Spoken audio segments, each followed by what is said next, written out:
Millions of Americans come down with bladder infections, urinary tract infections every year, including more than 1 million children. Most cases stay in the bladder, but when the bacteria creep up into the kidneys or get into the bloodstream, things can get serious.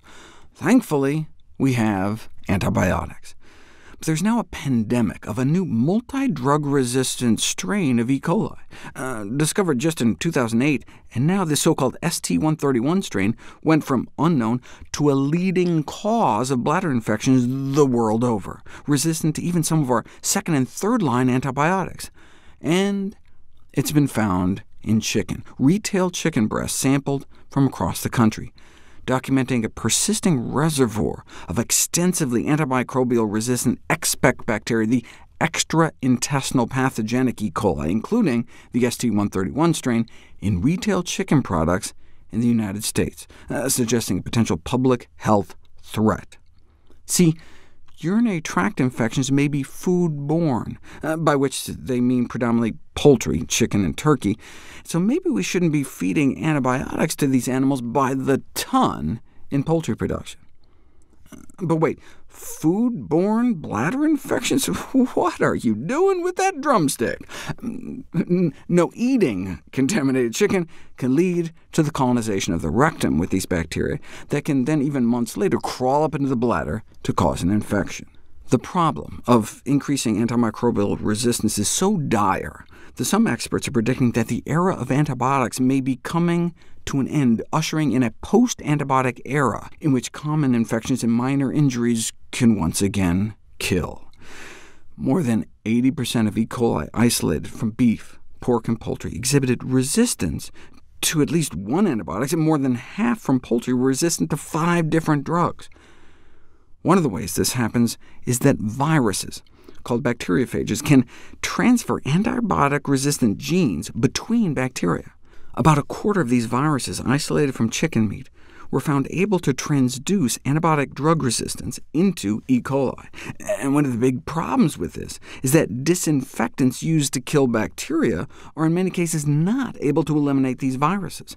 Some of these viruses are even resistant to bleach at the kinds of concentrations used in the food industry. And likewise alcohol, which is what you find in many hand sanitizers, also unable to harm most of them. The irony is that the industry has tried to intentionally feed these viruses to chickens. Why would they do that? It can boost egg production in hens and increase body weight gain in broiler chickens to get them to slaughter weight faster. The only thing that seems to dissuade the industry is, if anything, affects the taste of the meat. That's why the industry had to stop spraying chickens with benzene to try to kill off all the parasites. The meat ended up with a distasteful flavor, described as strong, acidic, musty, medicinal, biting, objectionable, and tasty. But what if you buy organic chicken? For another type of bacteria, Enterococcus, antibiotic-resistant bugs were found in both conventional and organically raised chicken, but were less common in organic, only about 1 in 3 contaminated with drug-resistant bugs, compared to nearly 1 in 2. But in a study of hundreds of prepackaged retail chicken breasts tested from 99 grocery stores, being labeled organic or antibiotic-free did not seem to impact the contamination levels of antibiotic-resistant E. coli from fresh retail chicken, though purchasing meat from natural food stores appeared to be safer regardless of how it was labeled.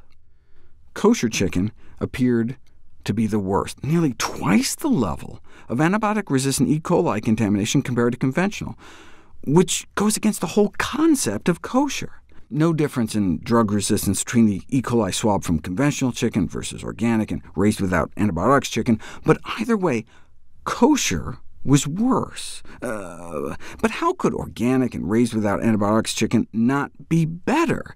Well, it could be cross-contamination at the slaughter plant, so bugs just jumped from one to the other. Or it could be the organic chicken loophole. USDA organic standards prohibits the use of antibiotics in poultry starting on day 2 of the animal's life.